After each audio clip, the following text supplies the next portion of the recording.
नमस्कार दोस्तों, मैं सचिन सिंह गौर आपका अपने YouTube मंच पे स्वागत करता हूं। कल 19 अप्रैल को पहले चरण की वोटिंग हो गई लोकसभा के 2024 के इलेक्शन के लिए, जिसमें पूरे देश में 102 लोकसभा सीटों पे वोट पड़े हैं और पश्चिम उत्तर प्रदेश में 8 सीटों पे वोट पड़े। तो क्योंकि पिछले 15 दिन से ये बात चल रही थी कि ठाकुर नाराज हैं, राजपूत समाज नाराज है, क्षत्रिय नाराज हैं। ये काफ़ी दिन से, ये 10-12 दिन से बात चल रही है, खास करके 7 अप्रैल को जो ननौता सहारनपुर में महापंचायत हुई थी ठाकुरों की, उसके बाद से। तो अब ये प्रश्न उठ रहा है कि उसका क्या परिणाम हुआ? क्या ये बीजेपी के अगेंस्ट जाएगा या बीजेपी को कोई खास नुकसान नहीं होगा? कुल मिलाकर के क्या इसका परिणाम हुआ और क्या वोटिंग पैटर्न रहा? तो सबसे पहले तो मैं ये कहना चाहूँगा कि 2013 में जो मुजफ्फरनगर दंगे हुए थे, उसके बाद से 10 साल में, पिछले 10 साल में बीच में लगभग 4 चुनाव हुए, 2014 और 2019 के लोकसभा और 2017 और 2022 के विधानसभा चुनाव। तो ये 5वां इलेक्शन था उन दंगों के बाद, और ये पहला इलेक्शन था जो कि हिंदू मुस्लिम ध्रुवीकरण पे नहीं हुआ, सांप्रदायिक ध्रुवीकरण पे नहीं हुआ।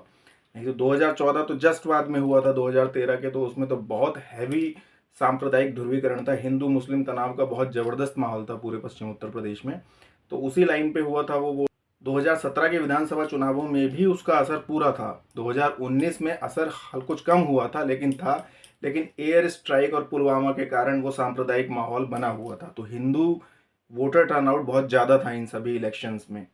और 2022 में कुछ कमी आई थी, लेकिन ऐसा नहीं था कि पूरी तरह खत्म हो चुका था। 2013 मुजफ्फरनगर दंगों का असर था, लेकिन काफ़ी कम हो गया था। तो 2013 के बाद ये पहले इलेक्शन हुए लोकसभा के, जिसमें हिंदू मुस्लिम ध्रुवीकरण सांप्रदायिकता बिल्कुल भी नहीं थी और नॉर्मल, बिल्कुल सामान्य स्थिति में हुआ ये इलेक्शन। और इसका परिणाम ये हुआ कि जब हिंदू मुस्लिम ध्रुवीकरण नहीं था तो हिंदुओं की वोटिंग कम हो गई, मुसलमानों की वोटिंग हैवी रही है, उन्होंने सब जगह बहुत ज़्यादा वोट करा है। कुछ जगहों पर 1 बजे तक वोटिंग नहीं हुई जुम्मे की नमाज के कारण, लेकिन शाम तक फिर वोटिंग हुई है। तो कुल मिलाकर मुसलमानों की वोटिंग काफ़ी रही, लेकिन हिंदुओं की वोटिंग में बहुत ज़्यादा परसेंटेज में कमी आई है। इसीलिए सुबह अच्छी वोटिंग होने के बाद भी कुल मिलाकर के वोटिंग परसेंटेज 60 से 62 के आसपास, 63 तक रुक गया सभी जगहों पर। तो इसका नुकसान कुल मिलाकर के भाजपा को ही होगा, क्योंकि हिंदू वोटिंग कम हुई है और मुस्लिम वोटिंग ज़्यादा हुई है, और वहाँ पर वैसे भी मुस्लिम जनसंख्या सभी सीट्स पे बहुत ज़्यादा है, 30% से लेकर के 55% तक। तो ये पहला नुकसान है जो बीजेपी को होगा। अब दूसरा प्रश्न ये उठता है कि हिंदू मुस्लिम ध्रुवीकरण नहीं हुआ, एक तो नहीं हुआ, और नहीं हुआ तो क्यों नहीं हुआ? तो इसका भी सीधा सीधा कारण जो है वो क्षत्रिय समाज ही है, क्योंकि इस बार क्षत्रिय समाज में नाराजगी थी, खासकर युवाओं में। तो उन्होंने हिंदुत्व का झंडा ही नहीं उठाया, और ये एक सच है जो बीजेपी स्वीकार नहीं करना चाहती है, या स्वीकार करके भी उसको मानना नहीं चाहते हैं, क्योंकि बौद्धिक और पूंजीवादी वर्ग का जो कब्जा है पार्टी पे, वो शायद ऐसा नहीं चाहता है। नहीं तो सत्य यही है कि जो हिंदुत्व का झंडा है, जो बीजेपी का हिंदुत्व है, उसका जो झंडा उठा के चलता है वो क्षत्रिय समाज ही चलता है। और इस इलेक्शन में क्योंकि क्षत्रिय समाज में ही नाराजगी हो गई, ठाकुरों में ही नाराजगी हो गई, तो हिंदुत्व की बात ही नहीं करी किसी ने, ना हिंदुत्व का झंडा उठाया, तो वो हिंदुत्व वाला माहौल ही नहीं बन पाया पूरे इलेक्शन में। और इसलिए हिंदू मुस्लिम डिवाइड जो था वो नहीं हो पाया, और हिंदू मुस्लिम पैटर्न पे वोट नहीं पड़ा। अब हिंदू मुस्लिम पैटर्न पे वोट नहीं पड़ा तो वोट पड़ा कास्ट लाइन पे और लोकल इश्यूज पे। जैसे मुजफ्फरनगर में कास्ट लाइन पे काफ़ी वोट पड़ गया, जैसे राजपूत हैं, सैनी समाज भी नाराज था बालियान से, कश्यप समाज भी नाराज था, त्यागियों में भी नाराजगी थी। तो वो कास्ट लाइन पे वोट पड़ा और काफ़ी वोट उनका कास्ट लाइन पे कट गया। इसी तरह से कैराना की सीट है, तो कैराना की सीट पर कास्ट वाला फैक्टर तो था पर कम था, लेकिन उससे ज़्यादा बड़ा फैक्टर ये था कि जो सांसद है प्रदीप चौधरी, वो 5 साल से दिखाई ही नहीं दिए, वो कभी दिखते ही नहीं है, उन्होंने कुछ काम ही नहीं करा। तो कुल मिलाकर के लोकल फैक्टर्स मजबूत हो गए, और हिंदुत्व वाला कार्ड क्योंकि नहीं चला।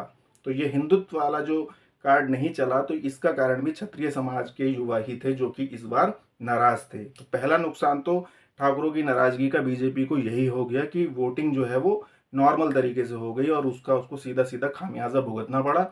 वोटिंग परसेंटेज हिंदुओं का कम हो गया, वो कंसोलिडेटेड वे में बीजेपी के पक्ष में नहीं गया। अब दूसरा कि क्या नुकसान हुआ वोटिंग से, जो ठाकुरों की नाराजगी थी उससे क्या नुकसान हुआ?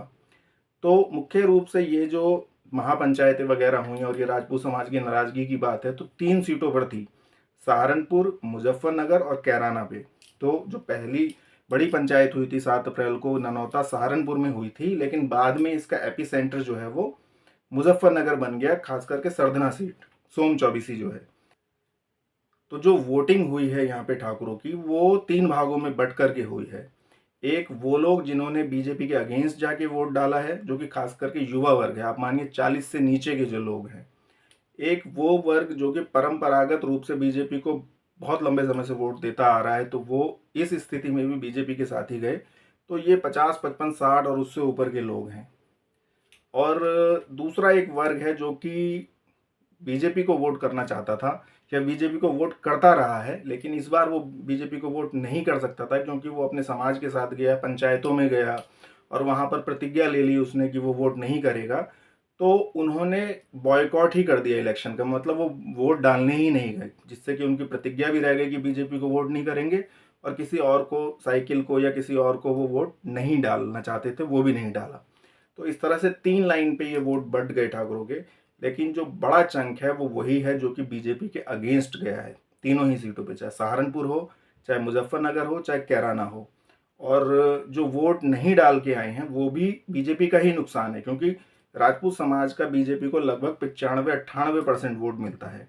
तो उसमें से मान लीजिए 50% अगर उसके अगेंस्ट गया तो वो तो अगेंस्ट गए ही, लेकिन अगर 25-30% और लोग हैं जो वोट ही नहीं करके आए, तो वो भी उनके ही अगेंस्ट है, मतलब उनका ही वोट कट रहा है। उन्हीं बाल्टी है उसमें से जो पानी निकल रहा है, 1 लोटा 2 लोटा, तो वो उन्हीं के उसमें से निकल रहा है, मतलब उन्हीं का ही नुकसान हो रहा है। तो कुल मिलाकर के इन तीनों सीटों पर बड़ा नुकसान बीजेपी को होने जा रहा है, और शायद तीनों ही सीटें हार जाएं। बाकी तो परिणाम बताएगा कि क्या हुआ है क्या नहीं, लेकिन अभी तक के उससे लगता है कि तीनों सीटें हारती हुई बीजेपी दिख रही है, क्योंकि सहारनपुर में इमरान मसूद और कैराना में इकरा बहुत मजबूत हैं, और बालियान वाली सीट पे बहुत टफ फाइट है, लेकिन जो एज है वो हरिंदर मलिक की तरफ जा रहा है। तो हो सकता है तीनों सीटें बीजेपी हार जाएगी ठाकुरों की नाराजगी के कारण, और सेकंड फेज में देखेंगे अब क्या होगा। तो कुल मिलाकर के ये था एनालिसिस। आपको वीडियो कैसा लगा कमेंट करके बताएं, चैनल को सब्सक्राइब करें, और हो सके तो मेंबरशिप को भी ज्वाइन करें, कुछ उसमें एडवांटेज आपको मिल सकते हैं। धन्यवाद।